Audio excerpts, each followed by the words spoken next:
U ovom kratkom videu ćemo vam dati par savjeta kod sadnje jagoda i pokazati jedno od najjačih gnojiva za jagode od kojeg će biti najslađe i brzo rasti.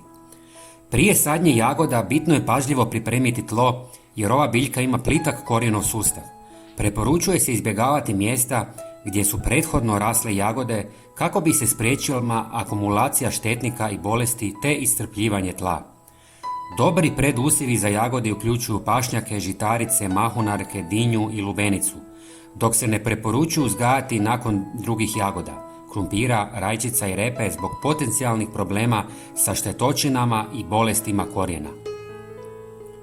Za uspješan uzgoj jagoda tlo treba biti rahlo i dobro osvjetljeno, a biljka ne podnosi teška, hladna i vlažna tla s visokom razinom podzemne vode. U takvim uvjetima preporuča se uzgoj na visokim gredicama obogaćenim kompostom.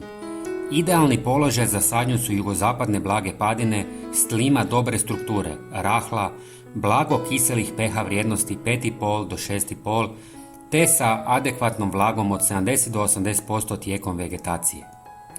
Prije sadnje tlo treba urediti, izravnati, a po potrebi napraviti i gredice te izvršiti gnojenje. Preporučuje se dezinfekcija tla otopinom kreča i bakra sulfata kako bi se spriječilo širenje bolesti.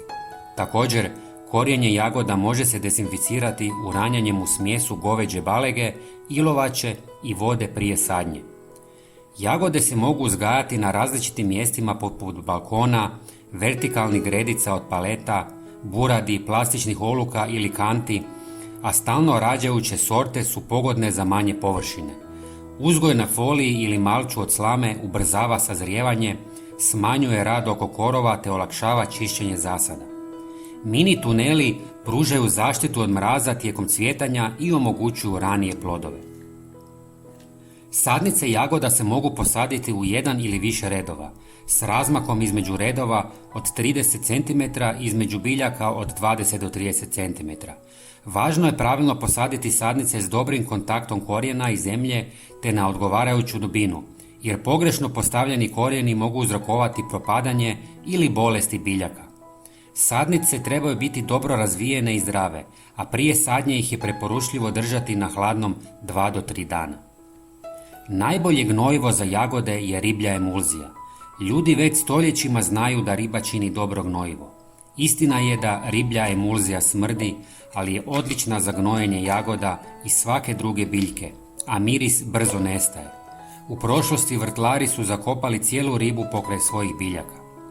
Danas možete uživati u boljim, bogatim rezultatima kada koristite riblju emulziju. Ostatke ribe stavite u vodu na 10 dana, dodajte melasu i kad počne ispuštati plinove, spremno je za upotrebu. Nanesite ovo sporo otpuštajuće gnojivo na jagode u rano proljeće kako bi davale najbolje i najslađe plodove. Prijatelji, pogledajte i naš sljedeći koristan video na vašem ekranu i podijelite ovaj video sa svojim prijateljima. Hvala vam puno. Pozdrav!